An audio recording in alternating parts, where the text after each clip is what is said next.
मित्रों, पितामह भीष्म और भगवान परशुराम का युद्ध क्यों हुआ था? तो मित्रों, हम सभी जानते हैं कि भगवान परशुराम जो थे भगवान विष्णु के अवतार थे।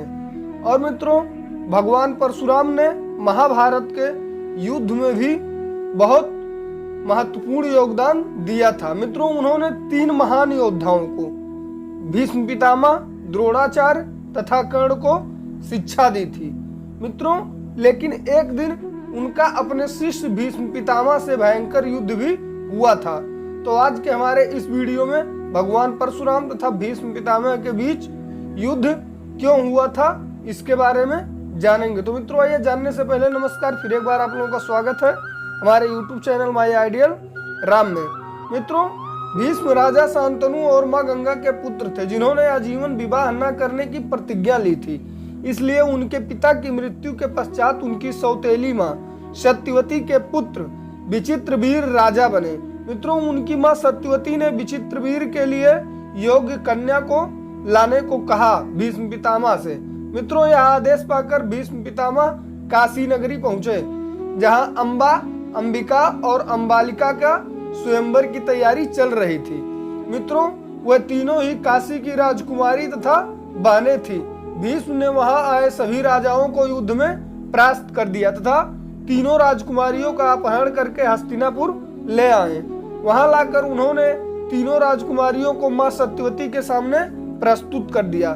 मित्रों, तब राजकुमारी अंबा ने भीष्म के सामने याचना की कि वह सौबल देश के राजा साल्व से प्रेम करती हैं तथा वह भी उससे प्रेम करते हैं। वह स्वयंवर में भी आए थे, किंतु भीष्म ने सभी राजाओं समेत साल्व को भी पराजित कर दिया था। यह सुनकर भीष्म ने अंबा को राजा साल्व के पास भेज दिया। मित्रों, अंबा राजा साल्व के पास गई तथा स्वयं को पत्नी रूप में स्वीकार करने को कहा। चूंकि भीष्म भरी सभा से राजा साल्व को परास्त कर राजकुमारी अंबा को हरा कर ले गए थे, मित्रों, इसलिए उन्होंने अंबा को पत्नी रूप में स्वीकार करने से मना कर दिया।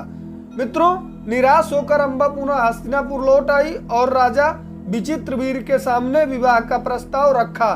तब राजा विचित्रवीर ने भी उससे विवाह करने से मना कर दिया। मित्रों, हताश अंबा ने भीष्म से विवाह करने का प्रस्ताव रखा, लेकिन भीष्म पितामह अपनी प्रतिज्ञा याद दिलाते हुए उससे विवाह करने से मना कर दिए। मित्रों, यह सुनकर अंबा को अत्यधिक क्रोध आ गया तथा भीष्म से बदला लेने के लिए वह वहां से चली गई। मित्रों, क्रोधित अंबा भगवान परशुराम के पास गई तथा उन्हें सारी घटना बताई। मित्रों, भगवान परशुराम अंबा की यह बता सुनकर अत्यधिक क्रोधित हो गए और उन्होंने भीष्म को अंबा से विवाह करने के लिए कहा।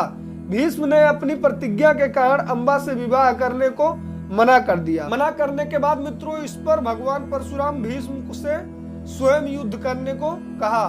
मित्रों, दोनों के बीच भयंकर युद्ध हुआ, जो कि कई दिनों तक चलता रहा। चूंकि परशुराम भगवान विष्णु के रूप थे तथा भीष्म को इच्छा मृत्यु का वरदान था, इसलिए इस युद्ध में कोई भी पराजित नहीं हो सका। अंततः मित्रों, देवताओं के द्वारा यह युद्ध शांत कराया गया। और जब यह घटना अंबा ने अपनी आंखों से देखा कि युद्ध शांत हो गया, फिर अंबा वहां से निराश होकर मित्रों भगवान शिव की कठोर तपस्या की तथा उनसे वरदान मांगा। मित्रों, भविष्य में वह भीष्म की मृत्यु का कारण बने।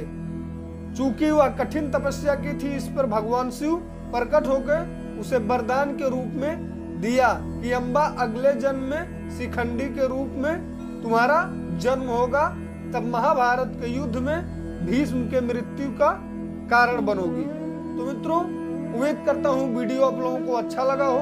वीडियो अगर अच्छा लगा हो तो ज्यादा से ज्यादा लोगों तक शेयर करें और ऐसे ही धार्मिक और आध्यात्मिक वीडियोज के लिए हमारे YouTube चैनल को सब्सक्राइब करें। और दोस्तों, आप सभी को भगवान परशुराम के जयंती पे आप लोगों को विशेष रूप से हार्दिक शुभकामनाएं।